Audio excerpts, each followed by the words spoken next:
মাহবুব ভাই এই আগে এটি না লেখা মালারি আগে যদি দিয়ে দেন পরে লিখতে থাকলো ফুটে দিলি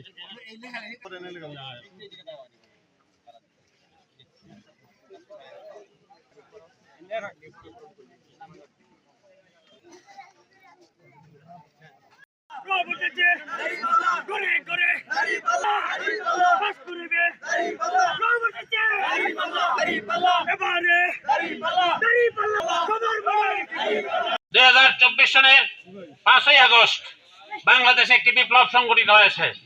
এই বিপ্লবের বদৌলতে আমরা ময়দানে কথা বলার সুযোগ পেয়েছি। এর আগে যখন নাকি আমরা ঘরে বসে পরামর্শ করতাম, বাপ বেটা তিনজনে ঘরে বসে যদি ভাত খাওয়া শুরু করেছে, সেই ভাত খাওয়ার অনুষ্ঠানটিকেও একটি ষড়যন্ত্রের অনুষ্ঠান হিসাবে, সরকার বিরোধী রাষ্ট্র বিরোধী অনুষ্ঠান হিসাবে চিহ্নিত করে ভাত খাওয়ার থেকে তুলে নিয়ে তাদেরকে জেলে আবদ্ধ করা হয়েছিল। আজ আমরা অত্যন্ত আনন্দিত এবং আবেগ আপ্লুত যে কোরআনের রাজ কায়েমের জন্য বাংলাদেশে একদল মানুষ তার জীবন বাজি রেখে কাজ করে যাচ্ছিল। তারা কখনোই বাতিলের সামনে মাথা নত করে নাই। সেই জায়গা থেকে আজ এই বাংলাদেশ জামাত ইসলামীর ছায়াতলে লক্ষ কোটি জনতা সামিল হয়েছে। সেই জন্য আমরা শুকরিয়া আদায় করি, আলহামদুলিল্লাহ।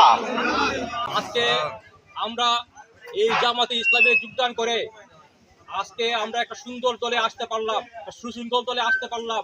তার জন্য আমরা সবাই বলি আলহামদুলিল্লাহ। আগামী দিন জামাতে ইসলামের কথা একটাই, যে আমরা সৎ পথে চলবো, ন্যায় বিচার প্রতিষ্ঠা করব, ইনসাফের রাজত্ব কায়েম করব। এই জন্যই আমরা আজকে আমার বিবেকের তাড়না থেকে আমি মনে করলাম যে আমি জামাতে ইসলামে যোগদান করলাম। জেলা ছাত্র দলের প্রেসিডিয়াম সদস্য ছিলাম, বিএনপির সাথে দীর্ঘদিন আমি রাজনীতির সাথে জড়িত ছিলাম। এই আর কি। অবশ্যই জামাতে তো একটা আদর্শ আছে, আদর্শ নীতিকতা আছে, আদর্শ আছে। বর্তমানে মানুষে বলে যে এই মুদ্রার একই পিঠ, মানে এই পিঠ আর ও পিঠ। যার দরুন মনে করতেছি যে মানুষের মাঝে যে বিএনপি যে আস্থা ছিল, এই আস্থা মানুষের মাঝে তারা ধরে রাখতে পারে নাই। মানুষের প্রতি তাদের যে ভালোবাসা ছিল, কর্মীরা যে আজকে বিএনপির যারা সৎ এই নেতা কর্মী, তাদেরকে সাইডে বসায় দেওয়া হয়েছে। বেশি শক্তি, টাকা শক্তি, কালো শক্তির হাতে তাদেরকে, যারা কোনোদিন দলের সাথে সম্পৃক্ত হয় নাই, তাদেরকে সামনে সারিতে নিয়ে যাওয়া হচ্ছে। যার দরুন আজকে এই আমার শুধু এই মনে করেন যে এখানে যোগদান না, আরো বিএনপির নেতা কর্মী এই জামাত ইসলামে যোগদান করবে।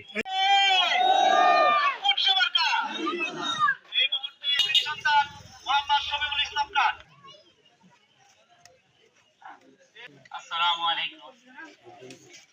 আজকে আমতলা এনামুল হক সাহেব ময়মনসিংহ টিম সদস্য, নেত্রকোনা জেলার সম্মানিত এবং সুযোগ্য সামনে উপস্থিত আছেন পত্র এলাকার সম্মানিত মুরব্বিয়ান কেরাম।